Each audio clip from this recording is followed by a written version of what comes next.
This episode of the Ace and Hole podcast is brought to you by Anchor by Spotify. Now, us here at the Ace and Hole podcast, the entire time we have been giving you guys pro wrestling content, news, everything has all been powered by Anchor. Anchor is a great user-friendly platform to be able to get on. Even if you have no ideas how to run a podcast, Anchor is such a good tool to use. The analytics that they give you are so in-depth. You can see who's listening, where from, their ages, the age gaps, percentages, average listens, everything, all on the dashboard, very easy. And you simply can't beat it. It's user-friendly look, feel, everything, which is why we're here at the Ace and Hole podcast are proud to say that we now and will be powered by Anchor.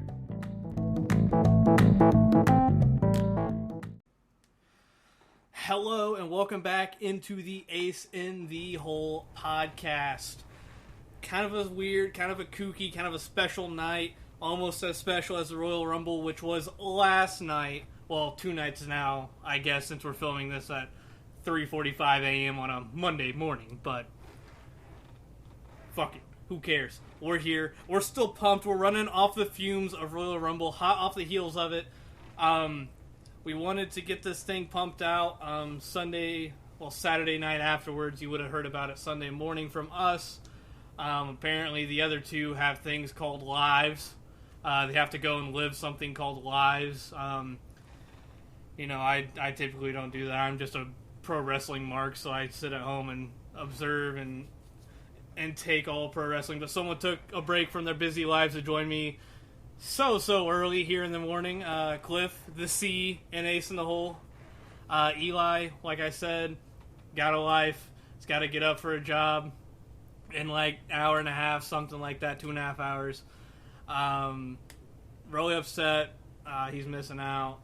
But we wanted to get this to you regardless.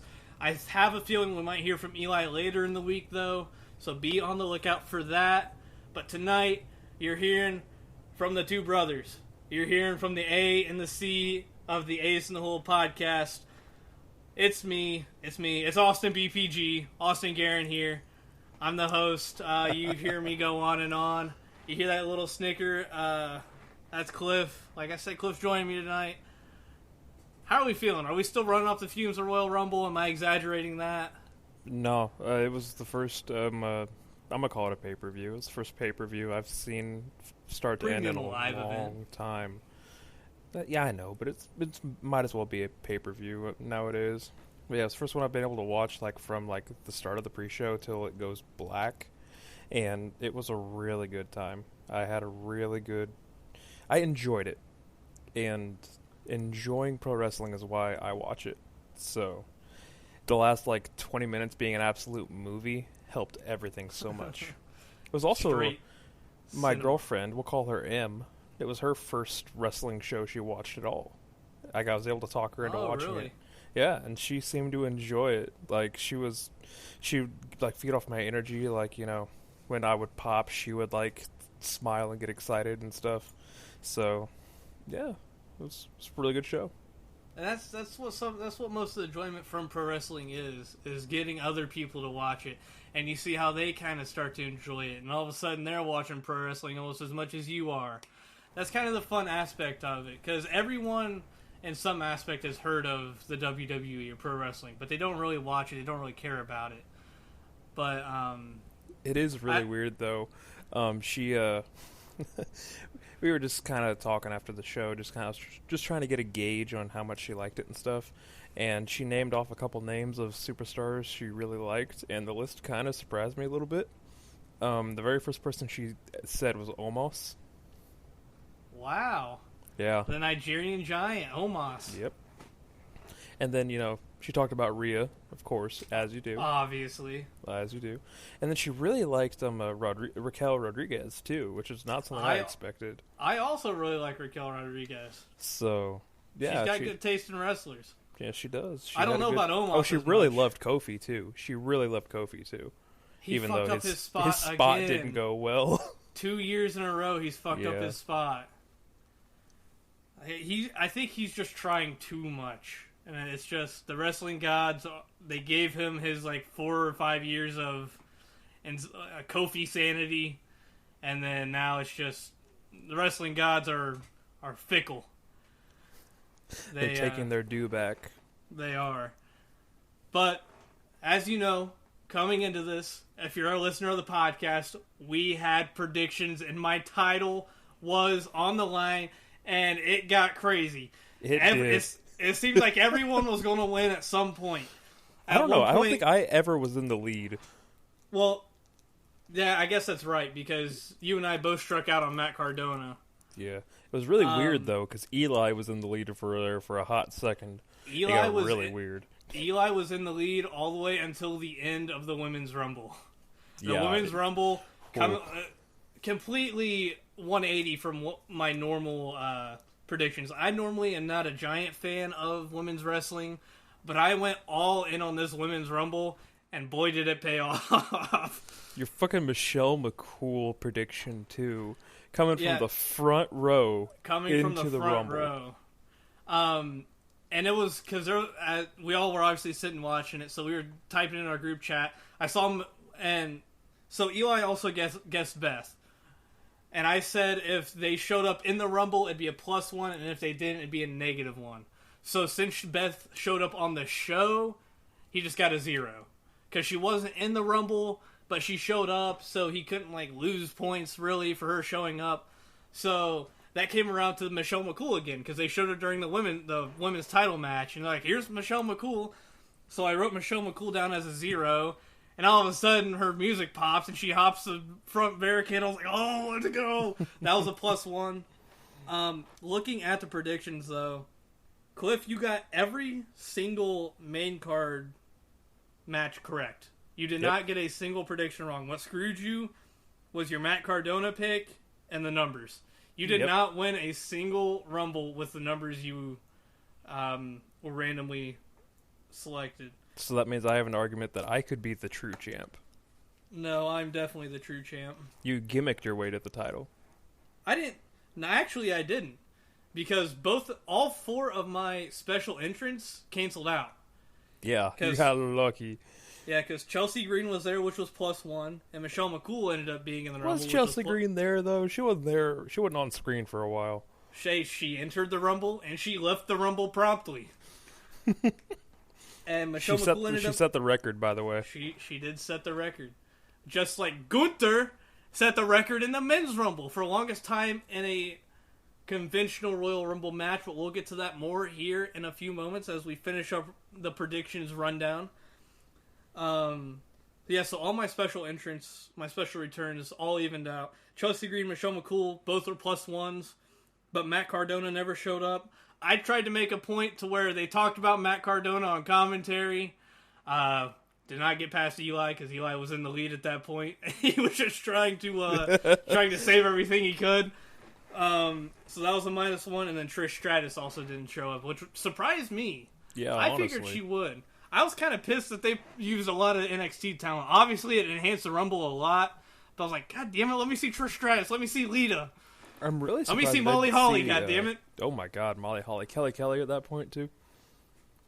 I'm really surprised I didn't get to see B. Priestley in the Rumble either, to be honest. Yeah, there was a lot of... It was weird that the names... Like, Tegan Nox was in the Rumble. Roxanne Perez... I'd never heard of her before. I'm not a fan of Zoe Stark. By the way... Roxanne Perez makes sense because she's... We'll get to that. Yeah. You'll appreciate this, though. So... Em was watching me type and stuff in the group chat. She looked over my shoulder, and when you called her doo-doo, she was distraught that you chose the words doo-doo.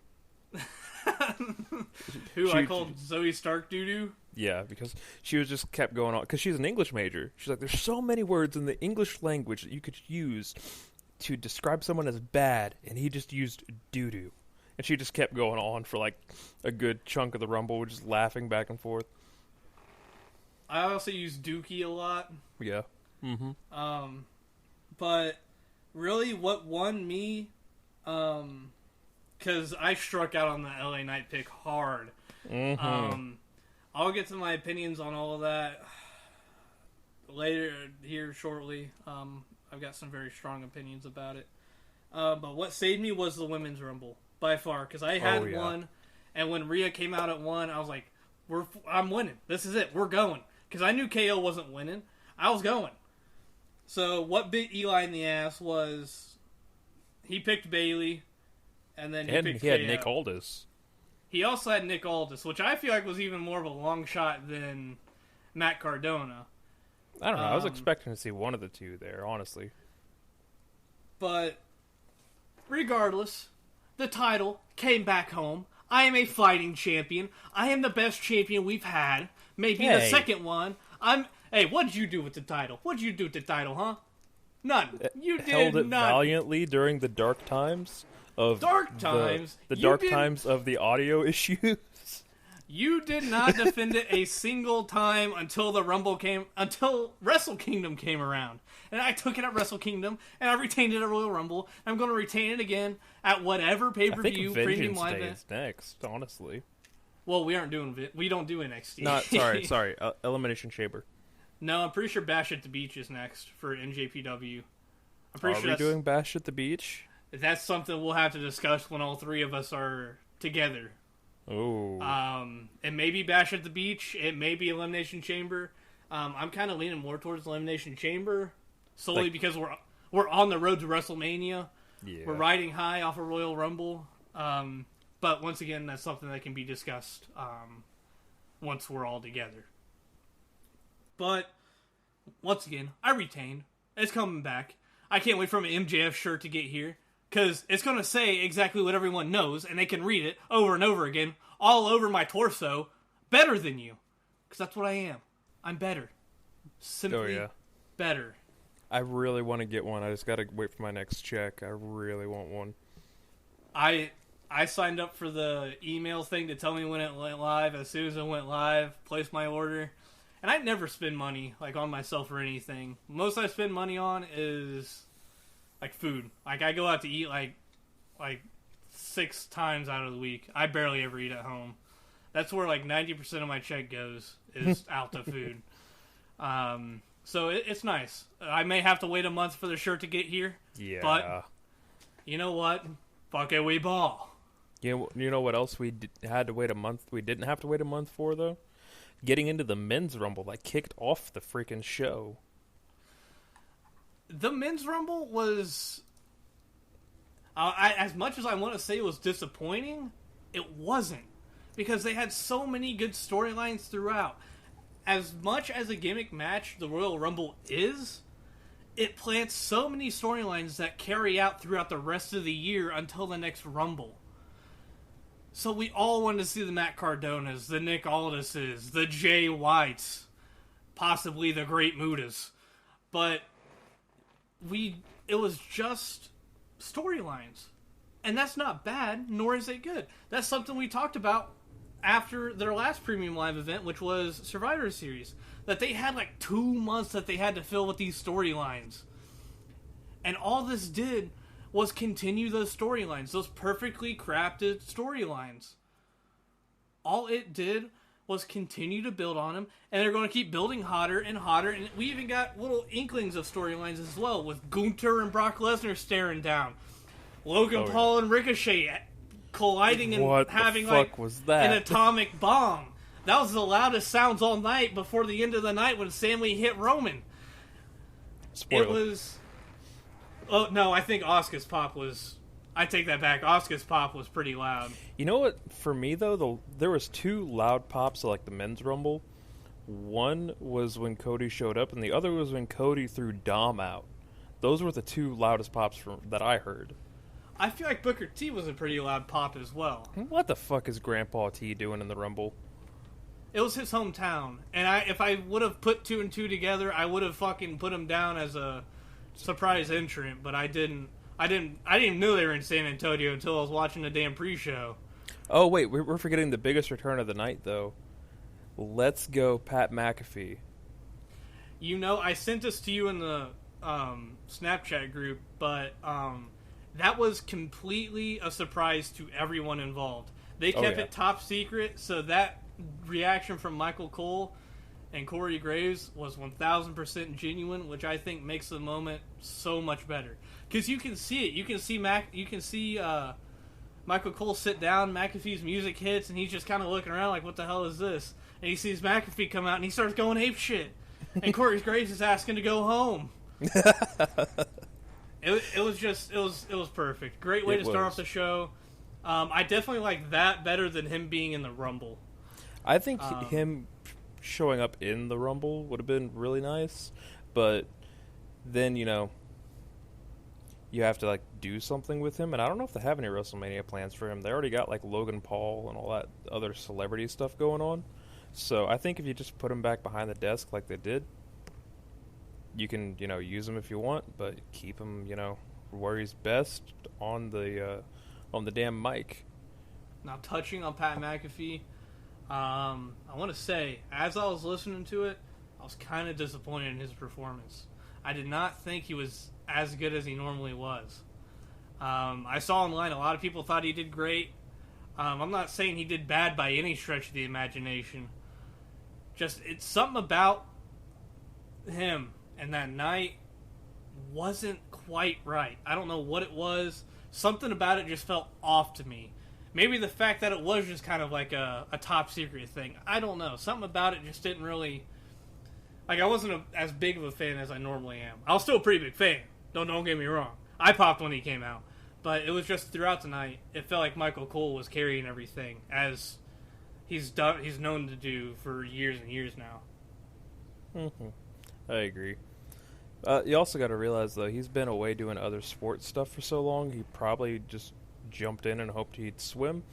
And, you know, he kept up, but, you know, I wouldn't want him, you know, swimming for the Olympic team. Yeah, it was serviceable. He came in, he did what he's known to do. He was the boost of energy whenever they needed it, and then he'd go back to the other two. He served his purpose. It was serviceable. But looking back at the Rumble itself, we mentioned Gunther set the new record for time in a Rumble, in a conventional Rumble, I should say. He broke Rey Mysterio's record, and then obviously Cody winning the Rumble was the only logical pick here. No one else should have won. I don't know. I don't think Cody won the Rumble, you know. He jumped over the top rope, both feet hit the floor, and there was another competitor who hadn't been eliminated yet. Yeah, and everything I'm reading, a lot of people were saying the same thing too, was that no one came out in Mysterio's spot, which no one did. But apparently he just all of a sudden disqualified in a no disqualifications match. They didn't do a good job of relaying that info. I mean, it's kind of implied at this point, but if you're trying to hook those casual viewers and all of a sudden just someone doesn't show up, that's a giant gap there that you have to fill, and they did not do a good job of filling it. Even if Ray limps out later in the Rumble just to get thrown out, that's something a lot more clear cut than just him not showing up at all. I don't think that was done very well. I will say this, though. Dom coming out in the mask, he's definitely Ray's boy. Because, he looked like it. However, I do appreciate him coming out with the chain afterwards. And, you know, I didn't realize his hair had gotten so damn long. He looks so much like Eddie. I really do think that they know what they have with Dom, and they just have to keep building him properly. I still think an excursion or something of sorts for him would do wonders for his... a AAA, something like that, yeah. Just that way he can actually learn lucha from luchadors. Yeah, not the WWE lucha. Yeah. I think it would do wonders for him. I think he'll do fine if he doesn't get that, but that'll definitely take him to that next echelon. It'll get him closer to his father versus where he's at now. Did you see what the rumors are? It's going to be a Mysterio versus Mysterio at Mania. I don't know if I like that. That's probably what it'll end up being. Apparently, it's going to be like Mask versus, basically loser leaves WWE kind of thing. I'm indifferent on it. I figured that's what would happen, but oh well. Another storyline out of this was, as we mentioned, Beth did come out setting up probably another mixed tag match for Mania. Have they had a mixed tag match yet against the Judgment Day? I don't believe no, so. They had the mixed tag match against The Miz and Maurice. Yeah. So we'll probably get the Grit couple versus Judgment Day. No. Rhea won the Rumble. She's got a title match at Mania. That is facts. That's facts. So we'll probably get Edge versus Judgment Day for the 30th time. Or, I mean, they could do it at Chamber. Do the mixed tag at Chamber. They could do that, or... Since it's in Canada. Have it on what? That is very true. That might be what they end up doing. Or they could just have it on the night Rhea isn't fighting for the title, which will probably be night 2. I doubt they would do that, but it's very... put a lot of faith in her. Well, I think with Hunter calling the shots, I think it's not far out of the realm of possibility. I also heard a very interesting theory. I think you sent it to me. The Elimination Chamber where Roman has to defend both the titles in different chambers. One for the Raw and one for SmackDown. I had an idea myself. I say you have a Bloodline Elimination Chamber. I say you have Sammy start against like whoever, and then have the other 3 or 4, whatever it is, waiting in the chamber, including Roman. So it's basically, if Sammy wins, he gets a title shot. And if he loses, he just gets his ass beat. I don't know. It was something that popped in my mind. If they want to keep this storyline going, it could be like KO and Sammy versus the entire Bloodline in the Elimination Chamber. And everyone is just dogging on Sammy. Like, they're going at it, and then KO comes out and, like, performs a save. I don't know. It was something that popped in my mind as soon as Sammy hit Roman with the chair. Probably won't happen, but regardless. I don't think I have anything else to say about the Men's Rumble. I mean, it was solid. Surprises weren't really... surprises a whole lot. I didn't think Logan Paul was back yet. I figured he was still out with his knee. So that was... The comebacks are like, you got Logan, Edge, technically. And Booker T. Booker, and I think Gargano was hurt too, wasn't he? He was hurt, but he was still on screen. So, like... He wasn't that far removed, and Edge was pretty much a shoo-in to be back as well. The only one that really surprised me was Logan, because I didn't think his knee was healed yet. The one that really surprised me though, how quick they eliminated Brock. Well, they gotta set up Brock v. Bobby. Finally, people are saying they want Gunther v. Brock at Mania. We've been waiting for Brock v. Bobby for years. Get out of the way and let this happen. Well, we've already seen Brock v. Bobby twice now. So this will be their rubber match. Yeah. So, yeah, that's pretty much a shoe-in for Mania. A certain Chad said Cena should have came out and won it all. Which was... Oh, you had him poisoned too? I didn't say anything to him. That's what he told me. I told him, I said, they had the Rock v. Cena story written, and it would have wrote itself, and they passed on it. And he seemed pretty okay with the idea of Cena coming out and winning the Rumble. I didn't put that in him. He's the one that said that. So sure. It'll probably be Cena v. Theory at Mania, though. I would love that so much. I also want to ask this, and I mean this in the nicest way. Where the fuck is Dolph Ziggler? What the fuck is he doing? Like, what? This is the first time he's missed a Rumble in Lord knows how long. He's literally second in all-time Rumbles. Where the fuck is he at? We also didn't get Bobby Roode to come back either. Or Ciampa. Well, they're both hurt. They both just had surgery not too long ago. Both of them? Yes, both of them. So... I mean, that's my last note on the Rumble. It was solid. About C+, B tier area. Yeah, that's right where you should be, yeah. It's not like there was Honestly, if they would have kept Cody a surprise, it probably would have been, B plus A minus. See, and that's what I wish. I wish they wouldn't have said he was coming back. I wish he would just let him come out at 30 and it'd be that. I'm getting kind of I'm very, very tired of, knowing 25, 26 entrants into the Rumble nowadays. Well, hell, it was 27 going into the Rumble. Old. Like, I wish we could.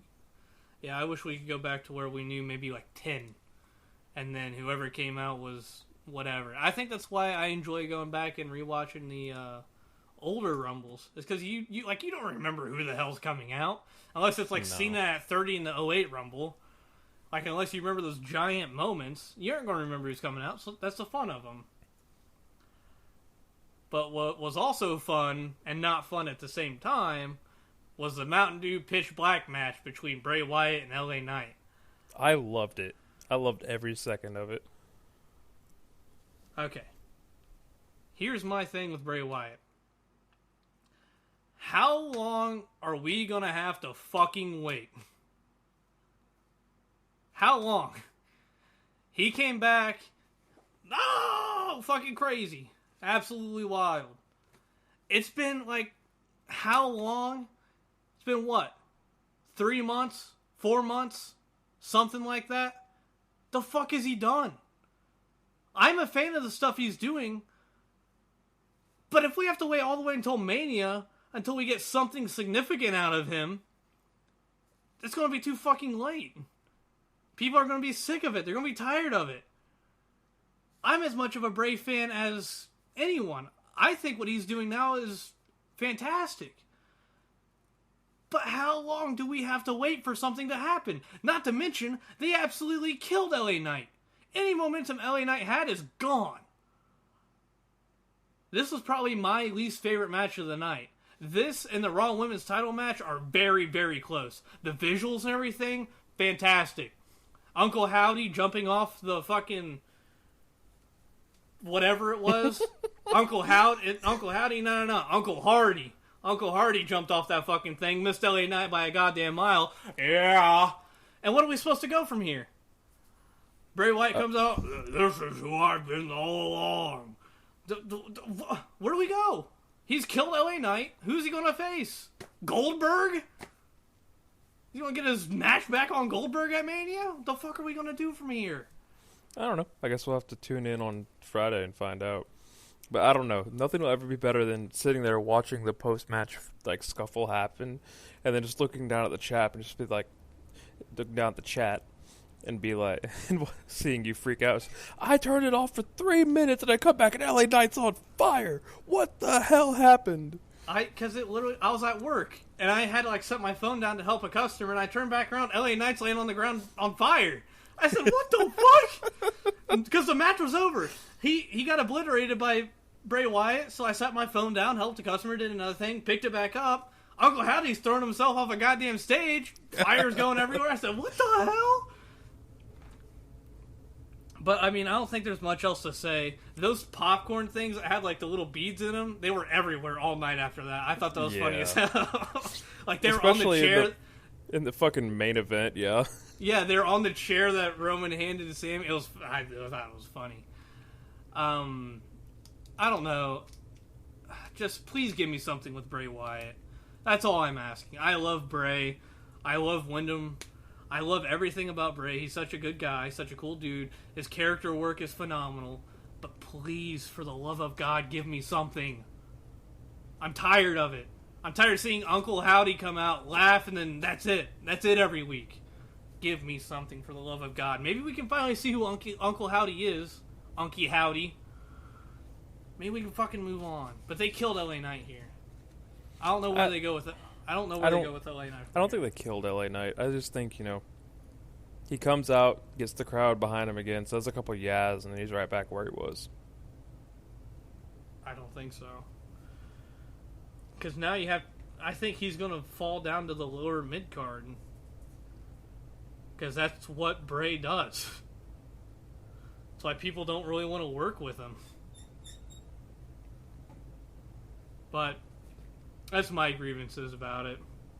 Overall, like the visuals and everything, super cool. Like his LED, like not LED, his blacklight face paint, and then after he won, it turned to red, and like, it was cool. Don't get me wrong. I thought LA Titan, like LA Knight and the neon tights and stuff, I thought that shit was cool. Mm-hmm. But just storyline wise, give me something, dude. I will say this next match was my least favorite of the night, honestly. And I think going in, it was always going to be everyone's least favorite of the night. Because you have two Rumbles, and you got, which aren't going to be anyone's least favorite unless Shane McMahon's booking them. And you have the main event, which obviously everyone's going to like because they want to see if it was either going to be The Rock coming out or Sammy getting his ass beat. So you've got all of that on top of the Pitch Black match, which we had no idea what it was going in, so there was incredible hype behind that, especially with Bray Wyatt and all the stuff he's doing. So this was always just kind of the odd one out. Actually, I think this was not everyone's least favorite segment of the night. I think that goes to the concert, whatever the fuck that was later in the show. That was so weird. But yeah, next up, Bianca Belair defeated Alexa Bliss. It was a match. It was a wrestling match, I guess. Yeah, here's the thing I don't get. Like, I really don't have anything else to give you. It was a match.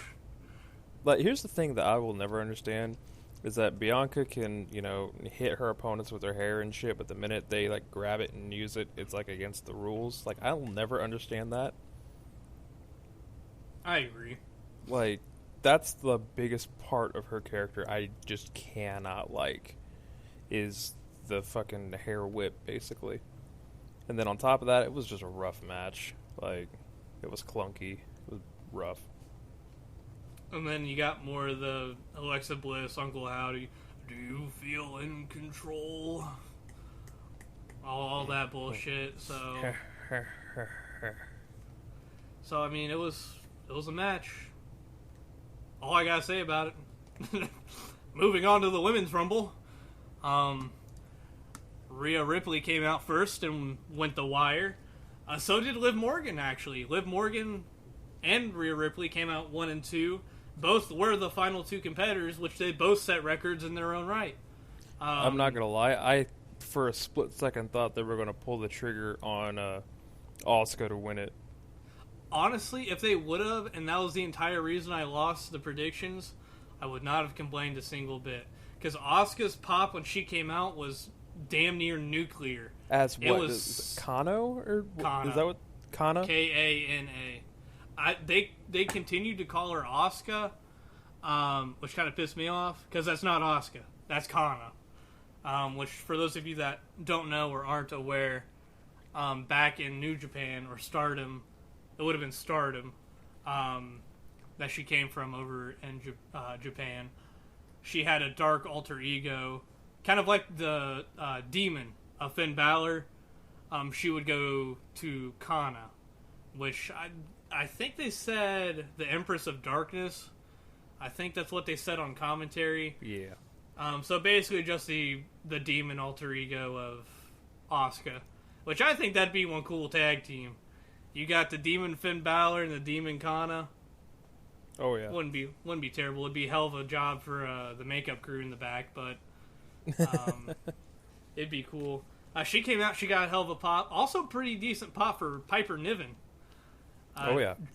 Finally got rid of that dumbass Dewdrop name, and they poked the shit out of that on commentary as well. Corey Graves and Pat McAfee kept just making Dewdrop references. That had to have been a Vince thing, right? Oh, Dewdrop was, for sure. Yeah. But they also said Eva Marie's name, which was a little crazy. That had me worried. That had me really worried. But... because I didn't know who 30 was going to be. Yeah, and that... speaking of that, they fucked that up big time. Oh, Holy my God. Shit. So, I was sitting there watching, and then all of a sudden, it was literally the process of how things happened made it 1,000 times better. They couldn't have spoiled it anymore. So, literally, the Titantron and the LEDs lit up, and they said Nia Jax. And then her music hit. And then they weren't even near the 10-second countdown. So So you see Nia Jax's name, completely ruins everything. You hear the music, ruins it even more, and then they throw the 10-second countdown timer up, pull it away immediately, and you hear the slightest hint of the buzzer. It was there for 0.5 seconds and went, eh, and then they cut to her and she's standing at the entrance. They could not have ruined it anymore. Nia Jax should not be back, regardless. Not a big fan of her. It was funny as fuck, though. Never have been, but Jesus Christ, they could not have fucked that up anymore. And coming from a production side, I know exactly what happened. I know exactly the processes that they had to go through for that to happen. And I gotta tell you, I think someone lost their job. I would not be surprised if the person working the board back in the truck didn't. I'd be surprised if they were still employed by Monday. Is Austen gonna go search on LinkedIn, try to find that vacancy? Oh, I have been. Shit, that'd be a good gig. But as far as the Women's Rumble goes, very safe once again. There's a lot more surprises, which I think makes it better than the Men's Rumble, in my opinion. Like Michelle McCool, like I said, hopping the barrier and fighting in Uggs. And they made sure to point that out about 17 times. And then, like I said, Asuka came out as Kana to a crazy pop. And then you had Chelsea Green, who has been signed for a while, but they were waiting on creative for her. And everything I've read says that she's going to come back as an obnoxious Karen character. Oh, God. She can do that so well is the bad part. That's what I was going to say. She's going to do that. She's going to be great at it. So pretty much like a Vicky Guerrero for you Ruthless Aggression early 2010 WWE fans. How long, by the way, this is how long it's been since I've actually watched a full episode of SmackDown. How long has Lacey Evans been back? It's been very stop and start with her. It's she'll come back for a week, be gone for 2 weeks, come back for a week. Because she was back, and then she got into some heat on Twitter, and then she was gone, and then I thought she was gone, and then she showed up at the Rumble being this knockoff Sergeant Slaughter. That's all she is now. Shit. And what's funny is someone asked Sergeant Slaughter if he gave Lacey Evans permission to use the move, and his response was, "Who?" So, that's all. That's all she is. She's a knockoff Sergeant Slaughter, who follows me on Twitter, by the way. Sergeant Slaughter does? He follows me on Twitter. Wow. Fair enough. That ending, I don't think they could have done that ending any better, though. With all three of them on the apron, I think my heart legitimately skipped a beat.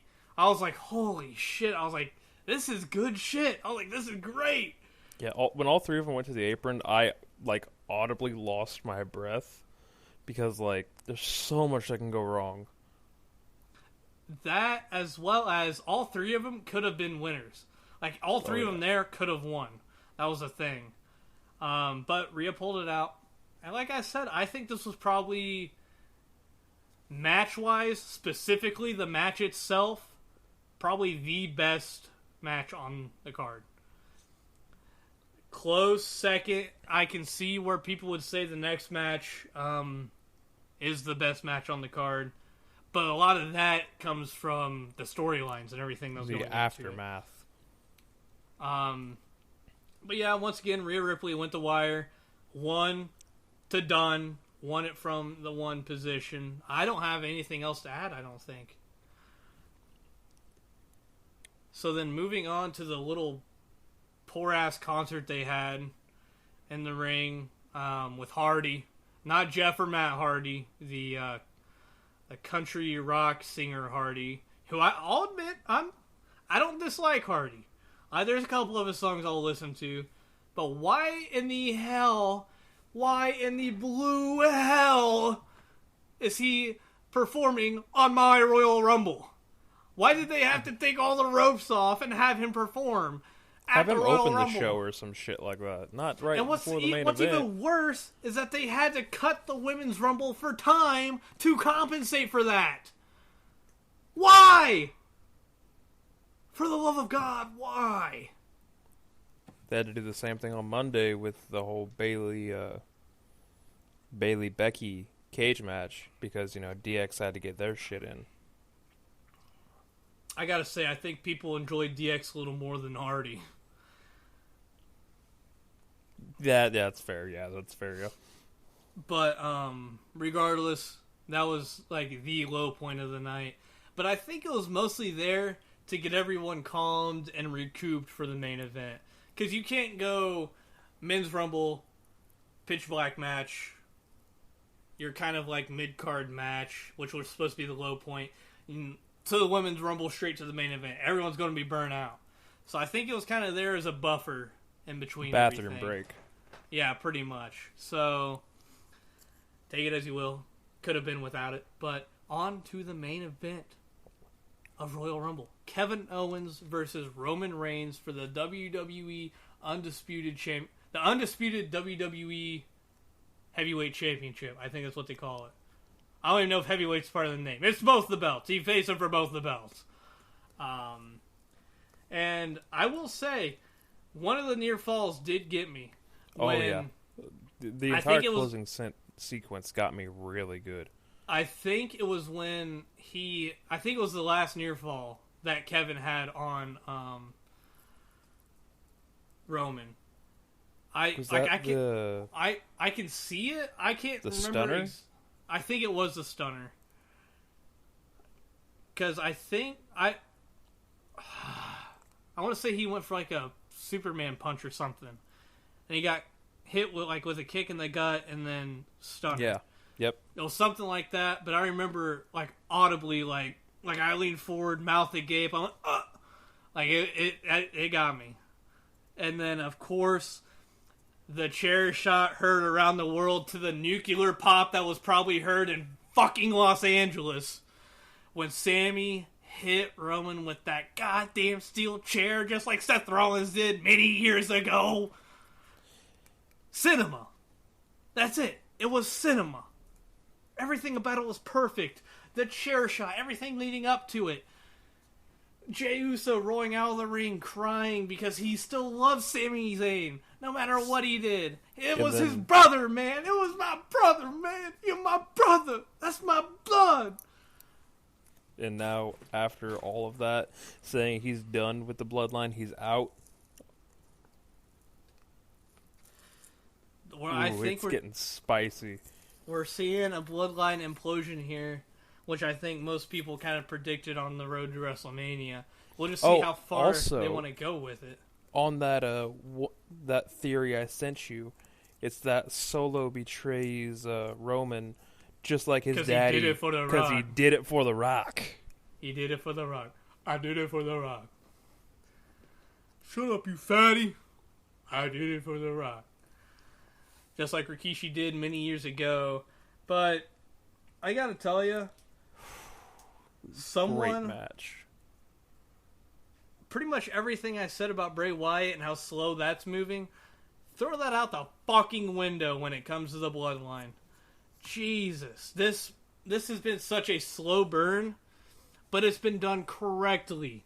This has been done spot on. Everything from the lights pre-match with Sammy and Kevin both sitting on the top ropes. Kevin basking in light. Sami Zayn shrouded in darkness.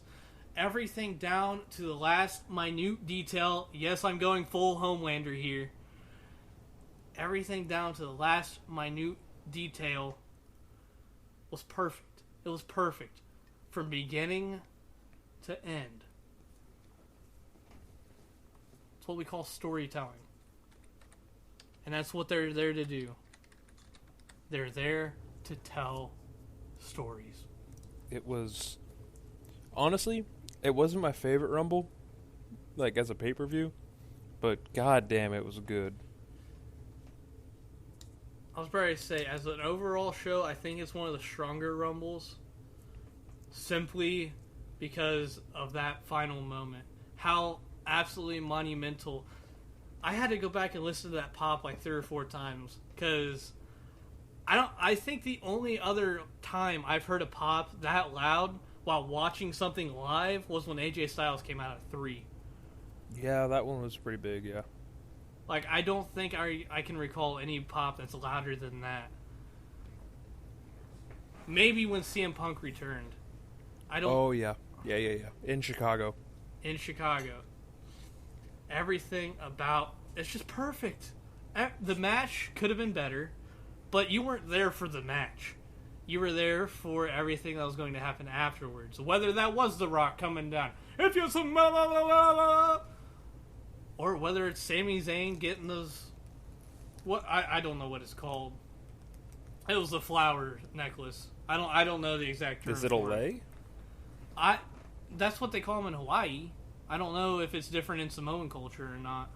Oh, that's like fair. if there's a specific term for it. Regardless, he pulled it apart and started sprinkling it over Sammy. And I also want to say, if Kevin Owens isn't concussed after those steps, after getting smashed on those steps twice, bro's got a thick ass head. That spot gets me every single time I see it.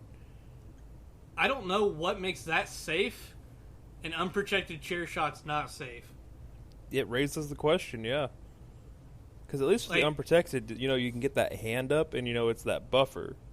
That as well as that's the back of the head. Straight, yeah. And it was hitting the top of those stairs every single time. Like, I get it if he moved up or moved down a little bit to where it was like the base of his head into his neck, and like he had that little bit of wiggle room maybe. But we're talking the point of that top step was going straight into the middle of the back of his head. Every time. Like, I don't get the difference between that CTE and unprotected chair shot CTE. It's CTE all in the end. It's brain damage all in the end. That's what I don't get. But yeah. Go back and rewatch it if you can. If you haven't watched it and you're listening to this, go back and rewatch that entire match. Everything that led up to it. Everything about it was just great. Phenomenal. But like you said, as an overall Rumble, I think it was solid. I say it was very B tier. I agree. It was a B plus player. Not quite an A plus player. It was a B plus player. Just like Kofi Kingston. Even though Kofi, once again, botched his Rumble spot. It also went a lot longer than I thought it would. It was over at like midnight to 12:30. Eastern Standard Time. For you, it would have been like 11:30 in Central. Isn't that what it is? Yeah, I'm in Central. CST? That's CDT nowadays. CDT. Well, over here in the EST, because I am the EST of the ACE in the podcast, in the whole podcast. I fucked it up. I'm not going to go back and try to redo it because I'm the best. You don't need me to redo it. I'm the EST. I'm the best. I am the predictions champion twice over. I retained it. First ever retain. I defended it. I retained it. And it's going to stay here for as long as I damn well please. God damn it. Yeah. Don't worry. Eli will find a way to scrape it off of you. Let's be honest. He was your only real competition at that at the Rumble. Like I said, I got the matches right. I just didn't have any luck with the numbers. Marissa M beat me in the other numbers too. So because we did our it's fine. She doesn't listen anyway. It's fine. But nah, we did our own little numbers thing here. The same thing we did, and she beat my ass. In both Rumbles? Yep. It was interesting, though, that the 30th entrant for the men's one and the one entrant one for the women's. And both Rumbles had number 1 and 30 there at the end. Yep. No, sorry. Both Rumbles had 1 there at the end.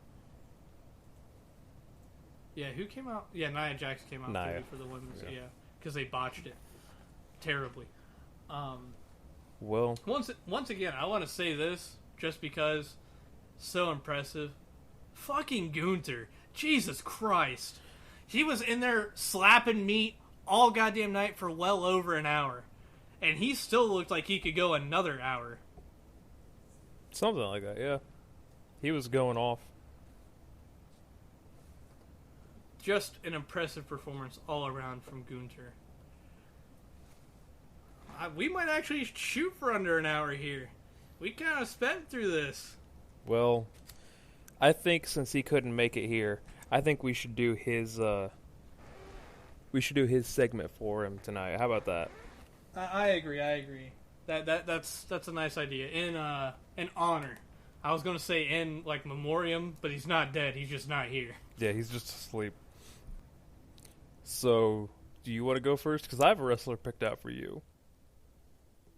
I already have a wrestler picked out for you. Oh, that's never good. All right, yeah. So we're going accomplishments. Yeah, we'll do accomplishments just like Eli does. And I will say, if you get this, I will be incredibly surprised. I doubt I will then. Alrighty. Am I going first or are you? You can go ahead and go first. Make me look stupid first.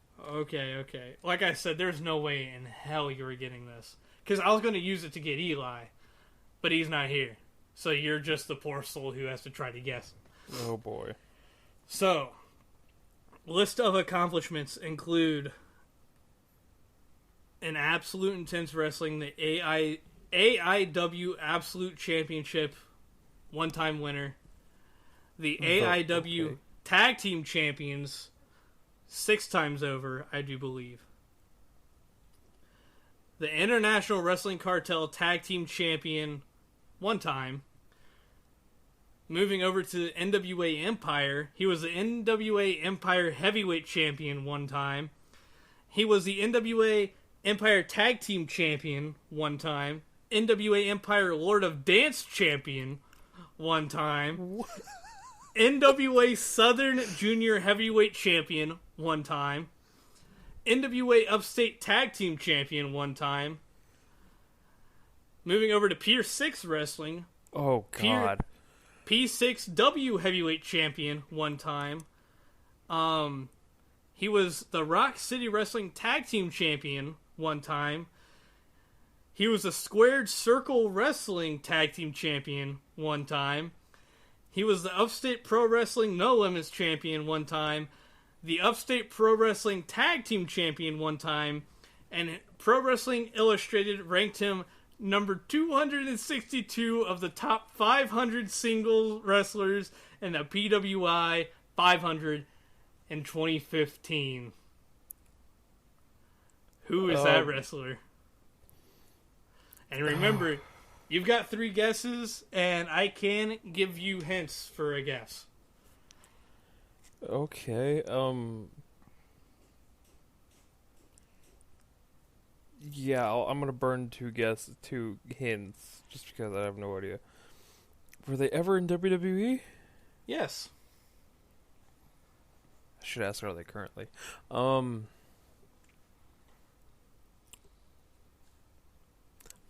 Are they currently on professional wrestling television?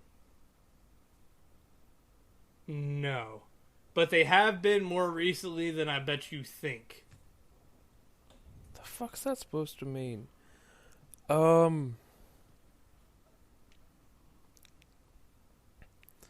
don't know. But then you kept saying all the upstate shit, made me think of like New York and shit. But there was no ECW, nothing like that. I don't know. Give me the fucking Blue Meanie. Wrong. He was actually a part of ECW, but WWE ECW. Okay. We're talking Colin Delaney. Oh my god, I never would have gotten that. You could have given me 17 hits, and I never would have gotten that. And I didn't think Eli would either. That's why I was throwing it out there. And I said that remark about him being on TV because he was on AEW Dark. You're right. Through 2020 to 2021. God damn. I guess it's not technically TV, but it's AEW nonetheless. God, yeah, I never would have gotten that one. Eli, I bit the bullet for you. Remember that when you're champion. And right, he was let me know when you're also on ready. WWE from 2017 to 2018 as well. Not a shot in hell I would have got that. Well, I'm ready whenever. All right. We're going to do a lot of jumping around because, you might get this too easy if I do the big one first. So, he was the Forefront Wrestling Junior Heavyweight Champion. The All Japan Pro Wrestling World Junior Heavyweight Champion. Canadian Wrestling Elite Tag Team Champion. Is this Kenny Omega? How in the fuck? You said Canadian. So you don't think Chris Jericho? No! You said All Japan, and you said Canadian right after. That's Kenny Omega, brother. I shit you not. If we would have kept going, it would have been the Canadian Wrestling Federation Heavyweight Champion. He had Match of the Year in 2018, according to CBS. He held every title in DDT Pro. The Impact World Championship one time. The Jersey All-Pro Wrestling. He was the Heavyweight Championship one time and the Light Heavyweight Championship one time. He won the AAA Championship one time. And then all of the New Japan stuff. And then I shit you not. You just keep going all the way down. And on the very, very bottom, he was the most outstanding wrestler in 2018, along with being the Japan MVP of 2018, along with being Wrestler of the Year in 2018. And there's so much shit. I did not expect you to get it on the third one. Oh my god. Oh, I should open it with this one. This man has a 4-3 MMA record. I definitely would not have guessed Kenny Omega off of that. Yeah, I should have opened with that because he actually. My mind definitely would have went to Bobby Lashley or Brock Lesnar, but Brock Lesnar has a. Well, they never mind because they both have way better MMA records than that. My mind would have went to Shinsuke, even though I think Shinsuke is undefeated in MMA. I think he is as well. So yeah, you got it. I was trying to give you a softball. If you were patient, you were going to get the softball. I got the softball anyway. Got it right off the bat. All Japan and Canadian. That's all I need. I was really hoping you to bite for Chris Jericho. I was about to say not many. Well, you wouldn't have started with the Japan stuff if it was Chris Jericho. I didn't start with Japan stuff. I started with the 4 whatever championship. Yeah, and then you said All Japan. And Jericho's never been in All Japan, I'm pretty sure. I thought he was when he was young. I thought even when he was young, he was with New Japan. Fair enough. Regardless. Anyway. That's it. That's the episode. Yeah. Since AJ isn't here, I'll echo his AJ. Who? Listen, it's 4:45 in the morning. Since Eli isn't here, I'll echo his sentiment. Stan Hansen's the best. Stiff as hell. Actually, was talking to one of my professors about Mid-South Wrestling. Way back before the WWE was even a thing, back in the territory days. Because he's a pro wrestling fan. And so I'll talk to him every now and again. I actually had to call Eli for verification on a couple people, because he was asking me. My knowledge of Mid-South isn't very well. He was talking about some dude in a mask, and I said, is it Steve Williams, Dr. Death? He goes, no. Because he said Dr. something. We figured out it was like Dr. X and like Mr. Wrestling or something. Oh. I think those were the two. And I had to call Eli. I was like, Eli, I'm talking with my professor here. We're talking about Mid-South. I have no idea who the hell he's talking about. I'm like, you got to help me here. Sure as hell, I named off what they looked like. Eli knew him right away. I'm like, God damn. Eli knows his territory days. I'll give him that. Because as soon as I said someone's name, he's like, oh yeah, you teamed with Stan Hansen. I was like, yeah, no shit, you know him.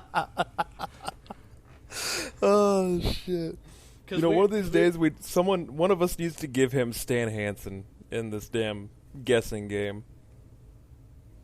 Bro, what if you didn't get that? That'd be crazy. Oh my god. But, yeah, because I was sitting there, and we were just kind of bullshitting back and forth, me and my professor were, because we were talking about Cody, being back in WWE and all that, and we were talking about Bray Wyatt and how he's IRS's son, how he's Mike Rotunda's son. So, yeah, we were just sitting there bullshitting. I had to call Eli up. I'm like, who the fuck is he talking about? Knew him right away. It's like, hey. Leave it to Eli. Yeah, I've already said he joined in on conversation for a little bit, hung up. But, shit, that's it. That's the show. There we go. Quick, easy, painless. 4:45 in the morning, but oh well. Got it done. 3:45 for you, I guess, but 4:45 for me. And by the time you guys will be getting this live, it'll be probably half an hour from now. So that's if it doesn't want to take 45 minutes. 20 minutes to process again. Yeah, that'll be a pain in the ass if it does, because that means I have to stay up until then. But as we go and start wrapping up here, I mean, 2023's kind of simmered down a little bit, but 2024 is going to be wild. I say 2024 has a potential just as the rest of 2023 does. But I mean, as we're looking to eclipse just over an hour here, just want to let you all know, love yourselves, take care of yourselves. Once again, appreciate you all for listening. Thank you for tuning in if you stuck around this long. Hopefully you have. This is one of our shorter episodes. Once again, which is crazy to say. I was ready to say once again, possibly. Well, it's hard to do an hour 45 when it was a five match card. Yeah, fair. But like I said, be looking out maybe later in the week. Get Eli on, maybe discuss with him a little bit on his recap, because wasn't able to join us this early in the morning, which completely understandable. He's got a life, he's got to live. Whereas I'm a wrestling mark, hence why I am the reigning, defending, undisputed ace in the hole predictions champion. And it's staying here, baby. But that's all from us here. Take care of yourselves, love yourselves, and always remember, we got you covered, because we're your ace in the hole. I'll catch you on down the road.